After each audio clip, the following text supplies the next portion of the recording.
Hey, a quick disclaimer before I get into this video. This is a bit of an esoteric one and it deals with a very specific piece of kit, the Elinchrom Skyport Pro or Skyport HS transmitter. If you don't have one of those, this may not be super relevant to you. However, I do get into a bit of a good discussion on how high-speed sync and high sync or HyperSync work. So if you think that might be interesting, please keep watching. All right, let's get into it. Hey.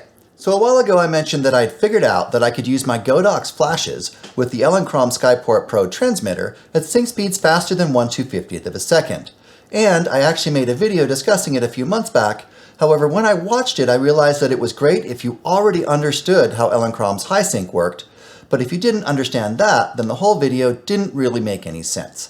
So I've redone it in a way that will hopefully shed some light on the mysteries of high-speed sync, HyperSync, and Elinchrom's high sync. Hey everyone, I'm Ian Highlands, and today let's dive into why and how you can use other brands of flash, including the Godox AD200 Pro with the Elinchrom Skyport Pro Transmitter with high sync. Now, the first thing you need to understand is how flash sync and a camera's shutter work. Most camera shutter mechanisms are comprised of two shutter curtains that move at a constant speed. One that covers the sensor initially and opens when you press the shutter button, and a second one that closes behind it when the exposure is finished. At shutter speeds up to the sync speed of your camera, which is normally around 1/200th or 1/250th of a second, the first shutter curtain opens, the camera sends a signal to fire the flash, and then the second shutter curtain closes behind it, and they both reset. That's fairly straightforward. However, at faster shutter speeds, the shutters never fully open. For most cameras, once you go above about 1/250th of a second, the actual speed of the shutter curtains doesn't change. Instead, the second curtain starts closing before the first curtain is fully open, creating what is basically a slit that moves across the sensor. In this situation, if the camera was to send a signal to fire the flash at its normal sync point, there would be a shadow on your frame where the second shutter is already covering part of the sensor. So in order to fully expose the sensor, a flash needs to start emitting light just before the shutter starts to open, and it needs to continue emitting light until the slit of the shutter has moved across the entire frame. Now there are two different ways that camera companies have developed to use flash at higher shutter speeds, and both of them require a transmitter that can communicate with your camera. In order to fire the flash a millisecond or two before the shutter opens, the transmitter needs to know when the shutter is going to open before it actually opens, and it gets this information from the camera.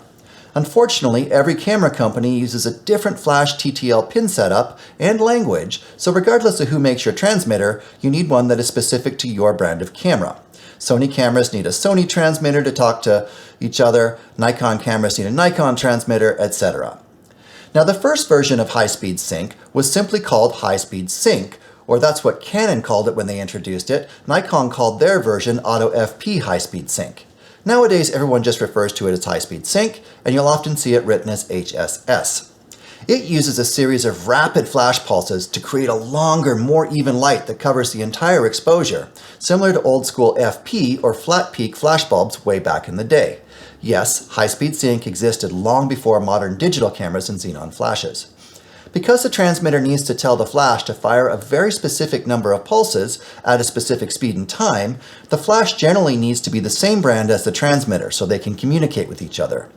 Luckily, we live in a time when there are a few inexpensive full TTL remote flash options like Godox that have this ability. Even 10 years ago, we were mostly limited to Nikon and Canon flashes used with Pocket Wizard transceivers if we wanted to be able to use HSS or TTL with remote flashes. The second version of high-speed sync was introduced to modern cameras by Pocket Wizard with their Flex TT5 transceivers back in 2009, and they called it HyperSync. It works by aligning the peak of a long-duration flash with the movement of the shutter across the sensor.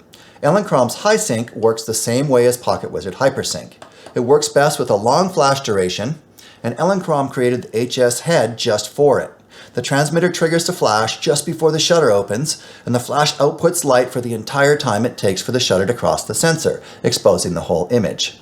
A short duration flash pop, like we would normally use for freezing action, isn't long enough and would only light up a slit of the shutter, like in this image taken with my AD200 Pro at half power. HyperSync, or high sync, has some benefits and some drawbacks compared to high-speed sync. HyperSync only fires one single flash, so we can generally get noticeably more light compared to the multiple flash pulses that are required for high-speed sync. However, high-speed sync usually creates a more even light output across the whole frame. In situations where flash is the only light source, high-speed sync can be the better option for this reason. However, if we're shooting outdoors with lots of ambient light, HyperSync gives us more flash power, and the slightly uneven light usually isn't noticeable. The other benefit of HyperSync or HySync is that the transmitter does all the work. It doesn't rely on any fancy communication between the transmitter and the flash. The transmitter simply sends a signal to the receiver that says fire now. The receiver sends that signal to the flash and the flash fires. That's all there is to it. There's no other communication. And that's why this whole thing works.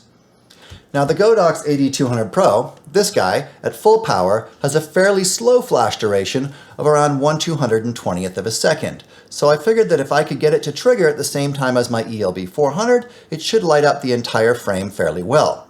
Using my ELB 400 and the ELB Skyport Pro Transmitter, this guy, with my Sony A9, I took a photo at 1/1600th of a second just to make sure everything was working properly.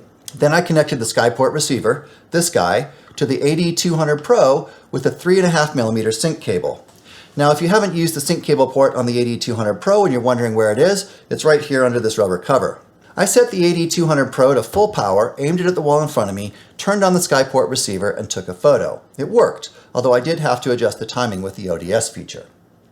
Now, I tried this with the Godox AD200 Pro because that's what I have. But theoretically, it should work with any flash that has a long enough flash duration. That means most speed lights should be okay at full power.